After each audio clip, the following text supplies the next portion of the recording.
China అధ్యక్షుడు Taiwan చైనాతో రక్తసంబంధం కలిగినది అని చెప్పినప్పుడు అది భావోద్వేగంగా మాట్లాడటం కాదు. అది చరిత్రగా, రాజకీయంగా, సైనికంగా మాట్లాడటమే.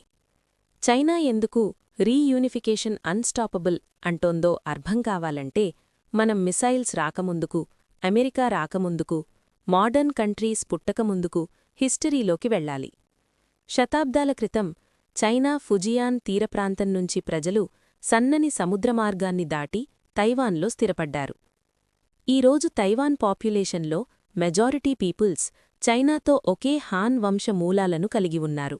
కుటుంబ పేర్లొకేలా ఉన్నాయి, పండుగలొకేలా ఉన్నాయి, సాంస్కృతిక జ్ఞాపకాలొకేలా ఉన్నాయి. ఇదే చైనా చెప్పే రక్తసంబంధం అర్థం.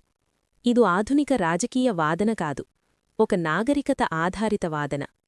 1683లో తైవాన్ అధికారికంగా చింగ్ సామ్రాజ్యంలో భాగమైంది. 200 సంవత్సరాలకు పైగా తైవాన్ చైనాలోని ఒక భాగంగా పాలించబడింది. బీజింగ్ దృష్టిలో తైవాన్ను స్వాధీనం చేసుకోలేదు, పాలించారు. 1895లో చైనా తైవాన్ను కోల్పోయింది. అది ఇష్టపూర్వకంగా కాదు, పరాజయం వల్ల. జపాన్ 50 సంవత్సరాలు తైవాన్ను పాలించింది. చైనా కథనం ప్రకారం తైవాన్ విడిపోయింది కాదు, దోచుకోబడింది. 1949లో చైనా సివిల్ వార్ ముగిసింది, కాని పూర్తిగా ముగియలేదు. Communist party people's republic of చైనాను స్థాపించింది. పరాజయమైన నేషనలిస్ట్ ప్రభుత్వం తైవాన్కు పారిపోయింది.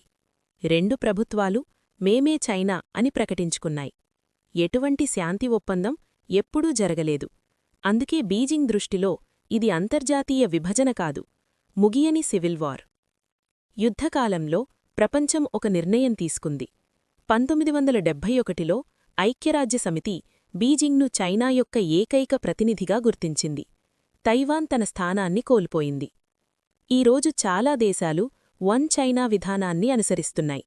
తైవాన్తో అనాధికారిక సంబంధాలు కొనసాగిస్తూనే ఉన్నాయి. ఈరోజు చైనా యుద్ధం లేకుండానే ఒత్తిడి పెంచుతోంది. నౌకాదళ విన్యాసాలు, విమానాల దూకుడు, క్షిపణి పరీక్షలు, సైనిక విన్యాసాలు తైవాన్ను చుట్టుముట్టుతూ ఒక స్పష్టమైన సందేశమిస్తున్నాయి. అదేమిటంటే, we can surround Taiwan whenever we choose. Beijing దృష్టిలో పునఃఏకీకరణ జరుగుతుందా అన్న ప్రశ్న కాదు, ఎప్పుడు అన్న ప్రశ్న. తైవాన్పై చైనా హక్కు ఒకే ఒక్క వాదనపై ఆధారపడలేదు, అది బ్లడ్ అండ్ హిస్టరీ. ప్రపంచం అంగీకరించినా లేకపోయినా కాలం తమవైపే ఉందని బీజింగ్ నమ్ముతోంది.